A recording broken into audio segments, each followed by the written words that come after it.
누가복음 2장 41절부터 52절까지의 말씀입니다. 제가 읽겠습니다. 그의 부모가 해마다 6월절이 되면 예루살렘으로 가더니 예수께서 12살이 되었을 때에 그들이 이 절기의 관례를 따라 올라갔다가 그날들을 마치고 돌아갈 때에 아이 예수는 예루살렘에 머무셨더라. 그 부모는 이를 알지 못하고 동행 중에 있는 줄로 생각하고 하룻길을 간 후에 친족과 아는 자 중에서 찾되 만나지 못하매 찾으면서 예루살렘에 돌아갔더니 사흘 후에 성전에서 만난즉 그가 선생들 중에 앉으사 그들에게 듣기도 하시며 묻기도 하시니 듣는 자가 다 그 지혜와 대답을 놀랍게 여기더라. 그의 부모가 보고 놀라며 그의 어머니는 이르되 아이야 어찌하여 우리에게 이렇게 하였느냐? 보라 내 아버지와 내가 근심하여 너를 찾았노라. 예수께서 이르시되 어찌하여 나를 찾으셨나이까? 내가 내 아버지 집에 있어야 될 줄을 알지 못하셨나이까? 하시니 그 부모가 그가 하신 말씀을 깨닫지 못하더라. 예수께서 함께 내려가사 나사렛에 이르러 순종하여 받드시더라. 그 어머니는 이 모든 말을 마음에 둡니다. 예수는 지혜와 키가 자라며 하나님과 사람에게 더욱 사랑스러워 가시더라. 이 모든 말씀은 하나님의 말씀입니다. 하나님 감사합니다. 아멘. 자리에 앉아주십시오. 감사합니다.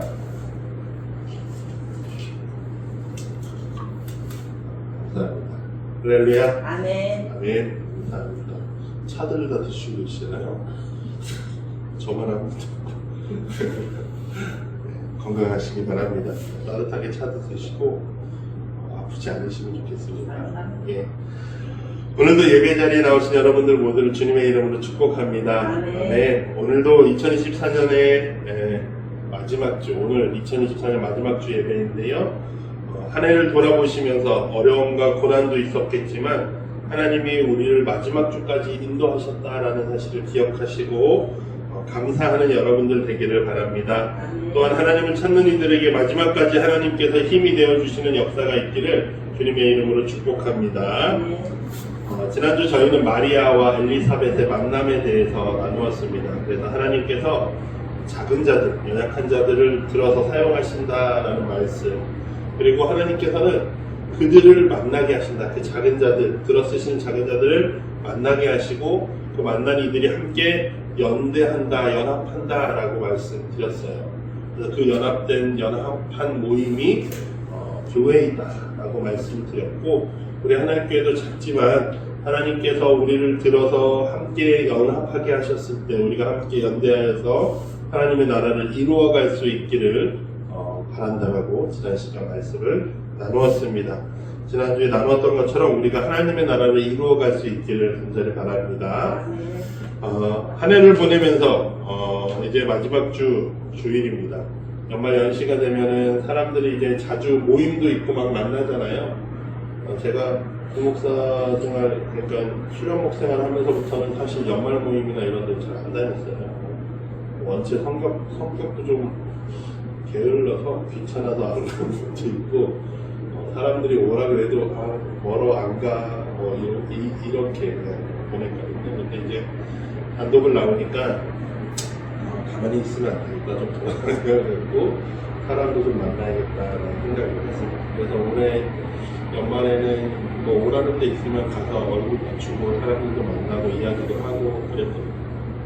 근데 이제 평학교회 연구소 저 연구원으로 있는 거기에 이제 연구원들 모임을 했습니다. 연말이라고 한번 봅시다. 그래서 다 같이 모여서 만났는데 한 16명 만났고, 이제 사람들이 모여서 막 이야기를 하는데 사실 그냥 모여서 음식 놓고 이야기하세요 그러면 사실 뭐라 그래야 될까요? 누군가에 대해 관심 갖기도 사실 좀 어렵고 그냥 막 흘러가는 이야기들, 그냥 가벼운 이야기들만 막 다니거든요. 근데 누가 한 명이 질문을 이제 한 사람한테 주면서 이제 그 사람은 그 구체적인 질문에 대답을 좀 하고, 또 이제 다른 사람들은 그 사람의 이야기를 들으면서 그 사람을 조금 더 알아가고 뭐 이런 시간들을 조금 가졌습니다. 그래서 거기에 나오는 질문들이 몇 개 있었는데 여러분들과 나누면 또 좋을 것 같아요. 거기에서 나눴던 질문들이 이제 올해의 나에게 무엇은 어떤 것이 있는가 이런 질문들이었거든요. 그래서 올해 나에게 생각나는, 나에게 중요했던 어떤 인물, 혹은 나에게 올해의 공간, 어떤 컨텐츠, 봤던 재밌는 드라마나 영화 이런 것들, 또 올해의 도전, 올해 도전했던 게 뭐가 있나요? 이런 질문들을 하면 실패, 도전한 것만 있지 않잖아요. 우리가 실패한 것도 있을 텐데 실패, 또 올해 발견한 것, 그리고 올해 알았지만 새롭게 다시 보게 된 것들, 이런 질문들을 해서 서로의 이야기들을 조금 깊게 나누는 시간들을 가졌습니다. 이렇게 어떤 질문에 답을 할 때 우리는 내 안에 있는 생각들을 정리하게 되어집니다. 그래서 이 정리라는 부분에 있어서 우리가 연말을 맞이하면서 마지막 주에 해를 넘어가면서 내가 한 해 동안 어떻게 살았나를 조금 정리해 볼 수 있으면 좋겠다라는 생각이 들었어요. 그래서 제가 드리고 싶은 질문, 나는 올해 누구로 살았나? 라는 질문을 좀 해보시면 왜 그 표정이 그러세요? 그런 질문을 해보시면 좀 좋습니다. 나는 올해 누구였나? 제가 오늘 설교를 통해서 같이 나누고 싶은 내용 중에 하나는 또 나는 올해 성도로 살아갔나? 라는 질문입니다. 나는 올해 하나님 앞에 하나님의 자녀로서 성도로 살아갔나?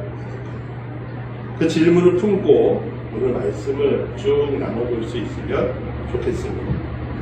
오늘 본문은요, 예수님께서 부모님과 함께 성전 나사렛에서 사셨습니다. 북쪽에 있는 갈릴리 지역에 있는 작은 동네에서 이 남쪽에 있는 예루살렘까지 길게 여행을 오는 그 코스예요. 예수님이 이 12살의 성전에 오셨다라는 이야기는 누가복음에 밖에 없는 조금 독특한 본문입니다. 이 본문을 통해서 누가가 무엇을 말씀하고 싶었을까요? 예수님께서 부모님과 함께 유대인들의 절기를 지키기 위해서 성전에 오셨습니다. 유대인들은 3번 성전에 와야 되는데 6월절과 맥주절 그리고 수장절이라고 불리는, 그러니까 추수와 관련된 2가지 절기, 맥주절하고 수장절 이 2가지하고 나머지 하나는 6월절, 그들의 조상들이 애굽에서 출애굽한 날을 기념하는 날이죠. 그래서 이 날 중에 과연 어떤 날일까 학자들이 고민할 때 대체로 예루살렘에서 먼 동네에 사는 사람들은 3가지 절기 다 못 지키더라도 거의 되도록이면 6월절은 꼭 참여하려고 했다라고 이야기하고요. 아마 예수님은 6월절에 지금 성전에 오셨을 거라는 거예요. 근데 예수님은 사실 성전에 오지 않으셔도 되는 나이입니다. 12살이거든요. 아이의 기준이 유대인들에게 있어서 13살입니다. 12살은 어린 아이의 나이예요. 그러면 사실 오지 않아도 됩니다. 제가 이 이야기를 왜 하냐면 유대인 남성들은 13살에 바르 미츠바라고 하는 의식을 행합니다. 이게 무엇이냐면 우리말로 해석하면 율법의 아들이라는 거예요. 바르가 아들이라는 의미거든요. 미츠바는 율법, 그러니까 율법의 아들이라는 그 의식을 치르는데 13살에 다른 문화권하고 비교하면 그거는 성인식에 가깝습니다. 무슨 의미가 있냐면 그 이전까지 13살 이전까지의 그 사람들은 대체로 율법을 배우는 시기다라는 거예요. 너는 율법을 배우는 나이야, 아직 어린 아이야, 어린 아이일 때는 율법을 지키는 것보다 율법이 무엇인지 아는 게 중요해. 그래서 부모님들이 자녀들에게 율법을 가르칩니다. 전수해요. 그리고 중요한 건 13살이 되면 이제 너는 뭐라는 거예요? 성인이다라는 거예요. 성인이다라는 말의 다른 의미는 이제는 너 스스로 율법을 지켜야 하는 책임이 있어라고 하는 그 지점이 바르 미츠바라고 하는 13살에 시행하는 의식입니다. 예수님은 사실 12살이라서 가지 않으셔도 상관은 없습니다. 근데 굳이 13살 어간의 성전에 가신 이야기를 누가가 남고 있다라는 사실이에요. 예수님께서는 성전을 방문하는 게 그래서 이 바르 미츠바, 율법을 지키는 의무에 대한 것, 그래서 나는 누구인가? 유대인들이 그 유대인 남성들이 13살이 되면 나는 누구인가? 나는 율법의 아들이야 라고 자신의 정체성을 가지고 살아갑니다. 예수님이 12살에 지금 성전에 오셔서 무엇을 하시는 거예요? 나는 누구인가에 대해서 예수님이 익혀가시고 배워가시고 알아가시는 과정이라는 거예요. 유대인으로서 자신에게 주어진 의무, 사명을 생각하게 만드는 경험이 된다는 거죠. 자신의 정체성을 확립해가는 시기, 그러니까 우리 지금 시대의 말로 치면 사춘기 같은 나이라고 표현하면 좋을까요? 사춘기 때 우리는 보통 내가 누구인가에 대해서 고민하게 되고 나의 정체성을 확립해 나가는 시기이죠. 처럼 재밌는 사실은 그래서 이 누가복음에서 예수님께서는 자신이 이 땅에 오신 이유를 알아가는 시간이 있었다라는 사실을 보여줍니다. 꽤나 독특한 표현이에요. 이런 과정을 통해서 예수님이 성전에 오시는 이유가 설명이 되어집니다. 근데 예수님이 12살의 때에 성전에 오셨을 때 한 사건이 일어납니다. 오늘 본문을 읽으셔서 알겠지만 가족들이 그 성전에서 행할 제사나 뭐 이런 행사들을 치르고 돌아갑니다. 근데 예수님은 어디 있었다고요? 예루살렘에 그대로 있었다는 거예요. 부모님들이 하루쯤 가서 보니까 예수야 하고 아들을 찾는데 아들이 없어요. 어디 갔지? 하고 같이, 그러니까 당시에는 도둑이 있을 수도 있고 그러니까 여러 사람들이 함께 모여서 여행을 다녔는데 그 여행 온 사람들한테 물어봐도 예수 못 봤는데 라고 하는 겁니다. 그러니까 오늘 이 본문을 이제 묵상하는데 이번 주에 아들하고 그 영화를 하는데 나홀로 집 크리스마스 때는 가야 하잖아요. 나홀로 집에를 왔는데 나홀로 집에도 상황이 그런 거죠. 케빈 아들 하나를 놓고 비행기를 타고 다른 데 여행을 갑니다. 비행기에 와서 보니까 뭔가 이상해요. 부모님이 뭔가 안 한 것 같아 그랬는데 생각해보니까 아들 케빈을 집에 놓고 8살짜리 아들 혼자 놓고 왔구나 라고 하고 이제 깨달아요. 그래서 부모님들이 공항에 도착하고 나서 막 집으로 어떻게든 돌아가려고 노력하고 가는 그 상황인데 마치 그 장면과 비슷하네요. 예수님이 안 보이니까 어머니 마리아하고 아버지 요셉은 불이 나게 예루살렘으로 돌아갑니다. 왔던 길을 다시 이렇게 더듬으면서 돌아가는 거예요. 사흘이나 걸렸는데도 아들을 못 찾았습니다. 예루살렘에 왔습니다.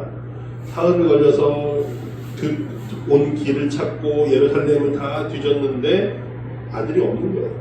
어디 있을까? 그러다가 성전에 갔더니 성전에 예수님이 있더라는 것이 아들이 있어요. 드디어 아들을 발견했습니다. 근데 아들이 좀 독특하게 뭐 하고 있었습니까? 율법을 가르치는 사람들과 토론하고 있었어요. 그러니까 묻기도 하고 듣기도 하더라라는 이야기는 이 말씀에 대해서 서로 대화를 나눈다는 거예요. 율법학자, 그러니까 지금으로 치면 교수 수준의 지식을 가진 사람들과 12살짜리 소년이 이렇게 대답을 주고받는 거예요. 그런데 사람들이 놀란 건 이 아이가 너무나도 지혜로운 대답과 말을 하더라. 그것이 어찌되었든 부모의 입장에서 잃어버렸던 아들을 발견해서 얼른 가서 아들에게 말을 겁니다. 48절에서 야 어디 있었어? 아빠랑 나랑 엄청 찾았잖아 라고 어머니 마리아가 이야기하죠. 그랬더니 예수님이 뭐라고 대답합니까?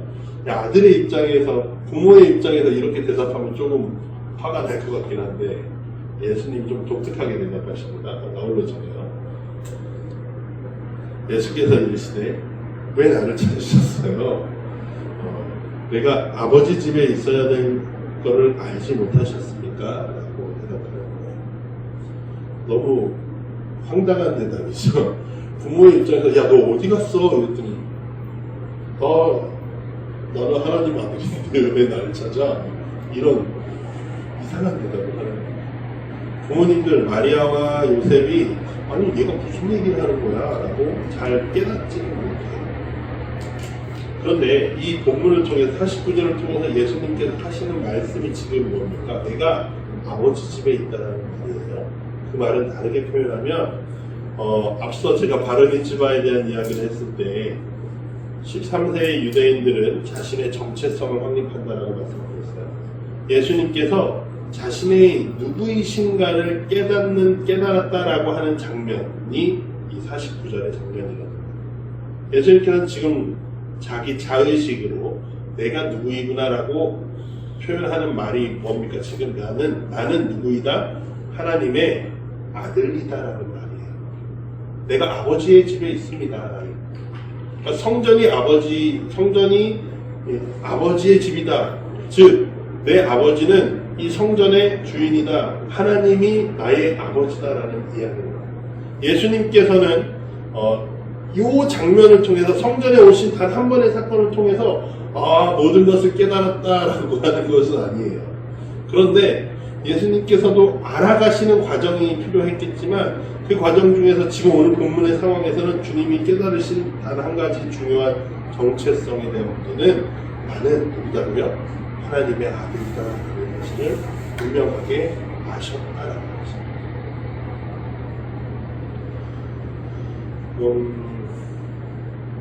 하나님의 아들로서 이제 그래서 내가 하나님의 아들이다 라는 생각을 했으면 이제 그 다음에 생각이 이어지는 겁니다.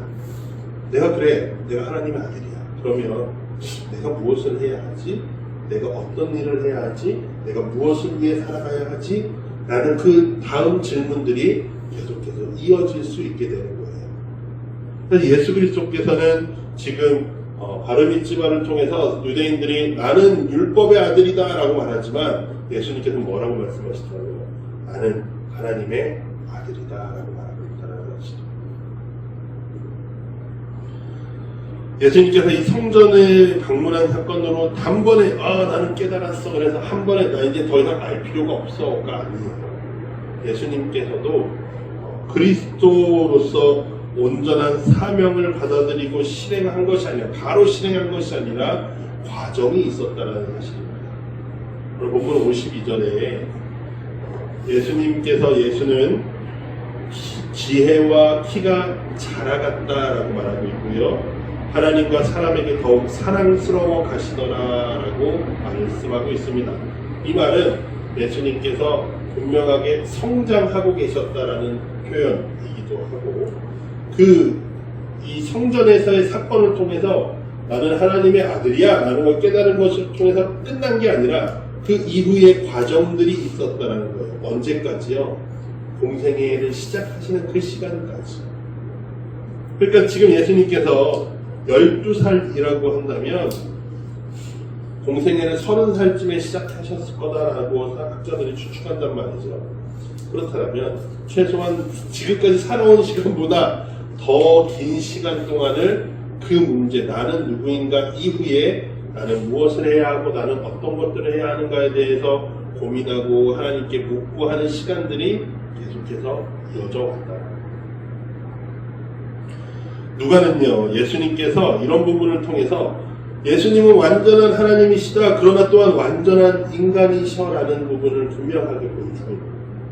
우리처럼 예수님께서도 내가 누구인가를 인식하고 또한 배워가고 자라가는 시간이 있었다라는 사실을 누가는 이야기하고 있습니다.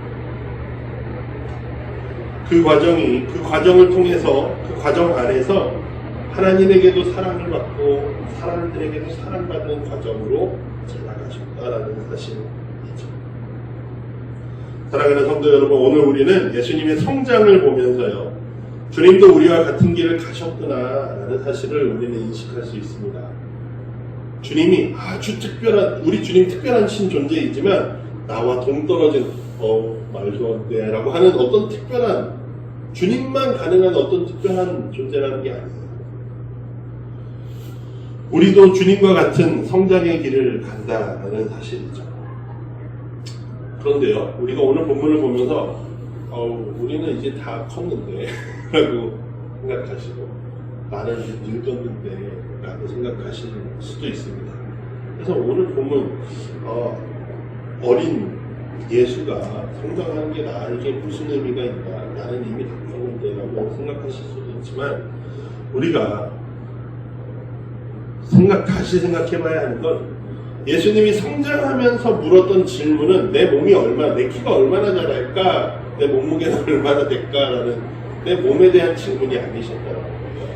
예수님께서 가지셨던 고민과 질문은 내가 누구인가, 내가 해야 할 것이 무엇인가라는, 즉 하나님이 나를 이 땅에 보내신 이유가 무엇이지? 라는 것에 대해서 고민하고 알아가고 익혀가고 나에게 체화시켜가는 과정에 대한 고민이에요.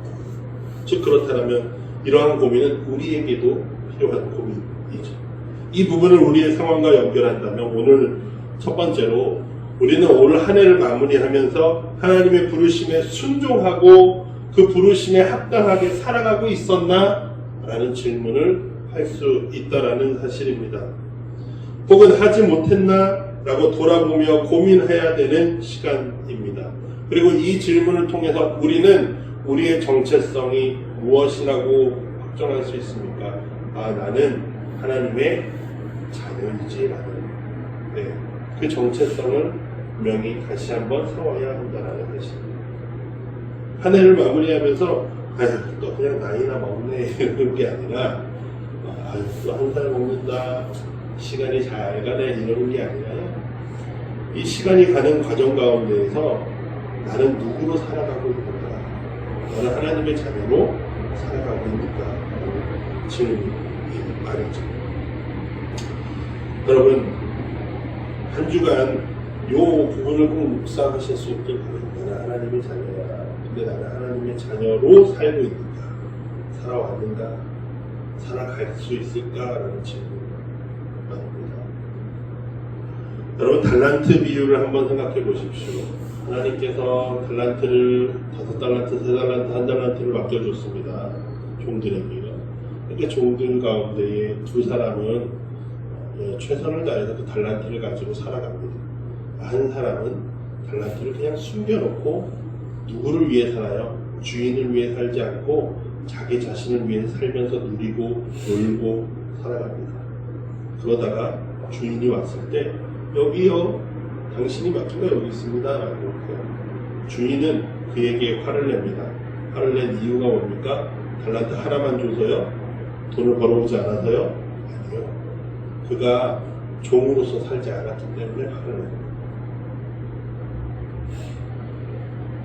사랑하는 성도 여러분, 올해는 어떤 수고를 하셨고 하나님의 뜻을 이루기 위해서 힘쓰셨습니까? 하나님이 기뻐하시는 열매를 맺어가고 있는지 우리는 한 해를 마무리하면서 생각해 보아야 합니다. 나이의 문제가 아닙니다. 내가 재산이 얼마가 되고 내가 전도를 얼마나 했고 이런 큰 문제들이 아니고 그냥 내가 그렇게 살아가려고 힘쓰고 있었나에 대한 질문입니다. 두 번째로 이런 질문을 하다 보면 우리는 자괴감에 빠집니다. 나는 아무것도 안 한 것 같다 라는 생각이 들 때가 있고요. 또 나는 또 올해도 합당하게 살지 못한 것 같아 라는 자책감에 자괴감에 빠지기도 합니다. 내가 오늘 아무것도 한 게 없다고 느껴질 때라도 여러분께 드리고 싶은 말씀은 낙심하지 말라는 말씀입니다. 성장이라는 것은요 당장 눈에 보이지 않을 수 있기 때문입니다. 오늘 본문에서 예수님께서 아까 말씀드렸던 것처럼 12살이라는 나이를 고려했을 때 17년이 지나서야 공생애를 시작할 수 있었다는 것입니다. 오늘 본문에서 성전에 가셨다라고 해서 모든 것이 이루어졌다는 것이 아닙니다. 그 이후에도 예수님은 과정이 필요했다. 우리의 신앙생활도 그러합니다. 우리의 믿음도 그러합니다. 하루아침에 모든 것이 이루어지지 않는다는 사실이에요. 어떤 사람이 한순간 변화된 것 같아 보입니다. 우리가 볼 때는 야, 저 사람 변했네 라고 그 사람이 언제부터 한순간에 변했다라고 생각하기 마련입니다. 그러나 그에게 일어났던 변화는 한순간에 일어난 변화가 아니라 그에게 경험되어 왔고 그에게 쌓여져 왔던 은혜를 통해 그가 변화되었다라는 사실이에요. 우리가 물을 끓일 때도 보면 물이 기체로 수증기로 변하기까지는 시간과 적정한 온도가 필요하다는 겁니다. 단번에 갑자기 물이 갑자기 수증기가 되지는 않는다는 사실이에요. 그래서 지금 나에게 아무런 일이 일어나지 않는 것 같더라도 아유 올해도 굴렀네가 아니라 올해 어려웠지만 내년에도 계속해서 성도로 살아가야지, 하나님의 자녀로 살아가야지 라는, 즉 지금 아무 일이 일어나지 않는 것 같더라도 우리는 계속해서 지금 믿음의 자리에 서 있어야 한다라는 사실입니다. 물론 구약 본문에서 사무엘의 이야기가 나옵니다.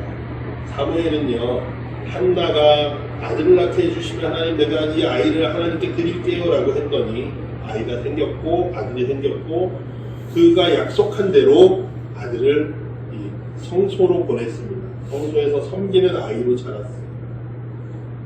그래서 이 사무엘이 있었던 자리가 어디입니까? 하나님을 만나게 된 자리가 결국 성소에서 하나님을 만났다는 것입니다. 사무엘은 그 성소에서 계속해서 순종하며 사람들을 섬기고 하나님을 섬기는 일을 할 때 하나님과 사람들에게 은총, 사랑을 더욱더 받았다라는 것이에요. 근데 이 본문이 동일하게 예수님께도 적용이 되어지죠. 예수님께서 성전에서 내가 하나님의 아들이야 라는 걸 깨닫고 나는 여기 있을 거야 한 게 아니라 그 이후에 보시면 나사렛으로 돌아가시죠. 나사렛으로 돌아가서 그대로 여전히 부모님을 섬기고 순종하며 살아갑니다.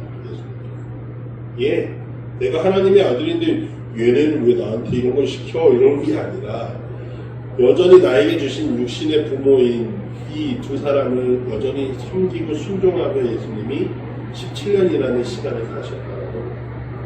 그 말은 즉 예수님께서도 자신에게 주어진 자리에서 순종하시며 사셨다는 거예요. 우리에게 주어진 자리를 떠나지 않고 믿음으로 서 있는다면 우리는 점점 자라갈 겁니다. 그것이 조금 힘들고 괴로울 수도 있습니다. 가수 성시경 씨가 40살이 넘어서야 일본어 공부를 했대요. 외국어 공부를 40살이 넘어서야 시작했고 그 일본어 급수를 1급까지 땄다고 합니다. 근데 그 이야기를 하면서 그 이야기를 박명수 씨랑 이제 유튜브에 나와서 대화하면서 이야기한 거였거든요. 박명수 씨가 그런 이야기를 해요. 나도 성시경 씨 말을 듣고 도전받아가지고 공부를 했는데, 영어 공부를 했는데 지금은 4문장밖에 생각이 안 나. 이런 이야기를 합니다. 근데 이제 성시경 씨가 그런 이야기를 해요. 공부는 원래 고통스러워도 계속 하는 거예요. 공부는 답이 없다. 그냥 고통스러워도 엉덩이 붙이고 앉아서 책 하나를 떼야지만 되는 과정이 필요하다고 이야기를 하는데 믿음의 과정도 필요해요. 우리가 아무리 고통스러워서 도망가고 피하고 싶을 때 많이 있습니다. 그러나 그 자리에 계속해서 서 있어야지 그 믿음의 공부를 하게 된다는 것입니다. 사랑하는 성도 여러분, 여러분에게 무엇이 주어졌습니까? 주님이 주신 것을 가지고 충성되게 올 한 해를 살아가셨는지를 돌아보실 수 있기를 바랍니다. 우리는 어떠한 방향으로 가야 하는지 기억하시기 바랍니다. 하나님의 자녀로 살아가야 합니다. 하나님께서 예수 그리스도를 통해 우리를 낳으셨습니다. 그 사실을 기억하고 하나님의 자녀로 살아가는 것을 어떻게 해야지 그렇게 살아갈 수 있을까 고민하고 또한 힘써야 할 것입니다. 그렇게 살 때 잘 되지 않는다고 해서 낙심할 필요가 없다라는 사실도 기억하십시오. 우리는 주님을 따라서 반드시 성장하게 될 것입니다. 다르게 표현하면 우리는 반드시 주님을 닮아갈 겁니다. 왜요? 우리는 하나님의 자녀이기 때문입니다. 지금은 보이지 않는 것 같을지라도 나중에 보면 알게 될 것입니다. 어떤 모험가가요, 모험을 막 다니다가 한 노인이 나무를 이렇게 깎는 것을 보게 되었습니다. 가만히 보고 있자니 노인이 굉장히 이렇게 숭고한 모습으로, 경건한 모습으로 깎고 있고요. 노인장 뭐 하시오? 그래 물어봤습니다. 개를 만들고 있어. 근데 나무 조각이 아무리 봐도 개 모양은 아니에요. 개요. 그리고 보고 이렇게 가만히 보고 있었습니다. 근데 한참의 시간이 지나니까 나무를 깎아내고 나니 개의 조각이 완성되었더라는 거예요. 여러분, 올 한 해 우리의 삶이 평안하지 않았을 수 있습니다. 고통스러웠을 수도 있고 힘들었을 수도 있고 또 어떤 때는 잘 되는 것 같았을 때도 있고요. 실패할 때도 있고 성공할 때도 있었을 겁니다. 그런데 그 과정 가운데 그 과정 모든 것을 하나님께서 우리를 깎아가고 계시다라는 사실임을 기억하시기 바랍니다. 하나님이 우리를 다듬어가고 계십니다. 우리를 예수 그리스도의 모습으로 이렇게 깎아가고 다듬어가고 계십니다.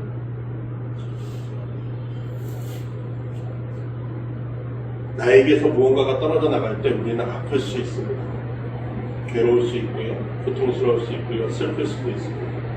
또 어떨 때 나에게서 떨어져 나가는 것들이 내가 그토록 바라던 것들이라, 내가 나에게서 좀 없으면 좋겠다, 떼어냈으면 좋겠다 하는 것들이라, 내가 보여주고 싶은 게 있는데 내가 보여줄 수 있게 되었다라고 해서 기뻐할 수도 있고 즐거울 수도 있습니다.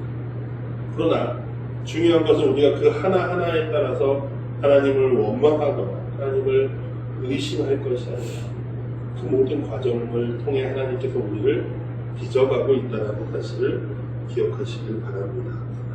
그래서 한 해를 돌아보시면서 내가 무엇이 되어야 하지? 라는 그 깎여져가는 과정 가운데에서 끝까지 내가 바라보아야 할 것들을 바라보시길 바랍니다. 하나님의 자녀로 살아야 합니다. 세상의 자녀가 아니고요, 사람의 자녀가 아닙니다. 하나님의 자녀로서 한 해를 잘 마무리하시고 내년도 하나님의 자녀로 살아가는 우리 하나님께 성도님들 되시기를 주님의 이름으로 축복합니다. 아멘. 우리 주어진 말씀을 가지고요, 나에게 주어진 특별한 말씀들, 내 마음에 주신 말씀들을 가지고 함께 다짐의 기도하겠습니다. 하나님 감사합니다. 오늘도 우리에게 말씀을 허락하시고 우리에게 한 해를 돌아보며 하나님의 자녀로 살아왔는지 묻게 하시니 감사합니다. 하나님, 우리의 연약함을 아시오니 우리를 긍휼히 여겨주시고 하나님의 자녀로 살아가기 위해 힘쓰는 우리 가운데 주님 은혜를 베풀어 주시옵소서.